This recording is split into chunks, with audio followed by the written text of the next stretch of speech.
محفل نوبتی همایون با اشتراک مسئولین مقامات اجرایی حکومت دولتی شهر، اخلاصمندان سرشمار علم و ادب و ایجادکاران در کاخ استقلال شهر گلستان دایر گردید.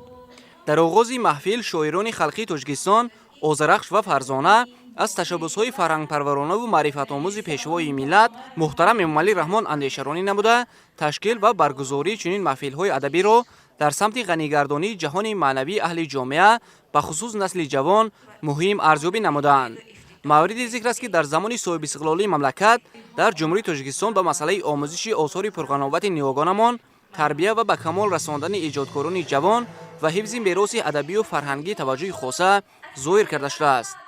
با دستگیری پیشوای معظم ملت محترم امامعلی رحمان در طول سالهای صاحب استقلالی به رشد فرهنگ، زبان، ادبیات، صنعت توجه خاص ظاهر گردید و مخصوصا راه اندازی گردیدن آزمون‌های جمهوری فروغ صحف دانایی کتاب است. این فروغ معرفت و در جوده صنعت آزمون جمهوری تاجیکستان وطنی عزیزمان و همچنین با دستور بیوسته پیشوای معظم ملت نشر گردیدن کتاب تاجیکان و همچنین شاهسری شاهنامه بیزوال ابوالقاسم فردوسی و تقدیم آن به هر یک خانواده تاجیک برای جامعه ما یک پدیده بسیار خوب است و بار دیگر ما را به فرهنگ گذشته خود آشنا کنند.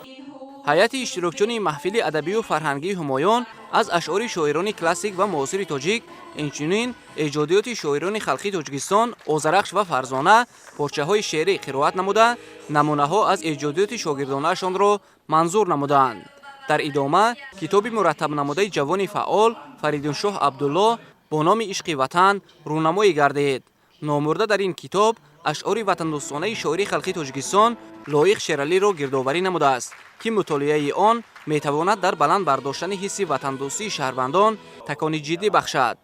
مورد به ذکر است که از آغاز تأسیس‌یابی تا به امروز دایره فراگیری محفل همایون وسیع گردیده تا رفت صف اشتراکچیانش از حساب اخلاصمندان اهل ادب بیشتر گردیده شده است. محفل همایون چون غذای معنوی برای هر یک نسل جوان، نسل نورس می باشد، چون که از قدیم و ایام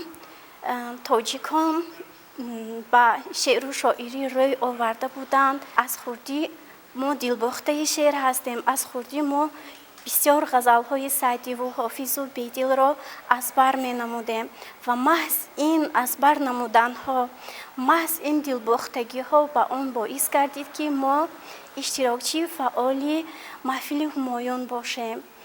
در محفل هنرمندان نیز شرکت ورزیده با هنر والای خود خاطر اهل تالار را بریده نمودند. با اطمینان میتوان گفت که سهم آذرخش و فرزانه در تربیت و به کمال رساندن ایجادکاران جوان نظررس بوده، آنها من بعد نیز کوشش می‌نمایند در حفظ و گرامی داشتی آثار پرقناوت خلق تاجیک و احیا و به نسل‌های آینده و میراث گذاشتن شعر و سخن ناب سهم ارزنده گذارند.